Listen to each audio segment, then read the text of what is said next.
Today we're going to talk about some old medications that I have been utilizing, repurposing for different reasons. There are lots and lots of medications within the United States that are FDA approved, meaning they've gone through all of the rigorous testing. It takes 10 to 15, sometimes even 20 years to get something through the FDA process. By that time, it's kind of old news, but anywho, we have lots of medications that are already FDA approved for other things, meaning we know it's safe, but we repurpose them. We use them what's called off-label for other reasons. One of my favorite ones that I started adding in is an old blood pressure medication. It is called Telmisartan.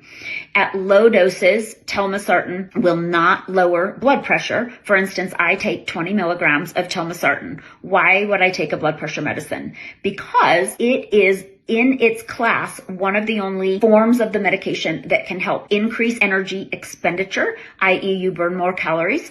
It helps you to burn white fat, which is the fat that makes us fat. It helps to brown white fat. Brown fat is our metabolic fat that will burn quicker. It helps in so many ways. Helps with insulin resistance, metabolic syndrome. So if you have high blood pressure and you're already on what's called an angiotensin receptor blocker or an ARB, this may be something that your provider could swap over for you. I have a lot of people on losartan, and I will see if they do equally well on telmisartan if they have insulin resistance, fatty liver disease, needing to lose weight, are a little bit stuck. So telmisartan, 20, 40, or 80 milligrams. What's another thing I add in? So this one has been probably confusing a lot of the pharmacists in town because I'm putting men and women, but it's not a medication for women. Cialis or Tadalafil is a medication for erectile dysfunction. That is what it's FDA approved for. But tons and tons of research out there that shows that it is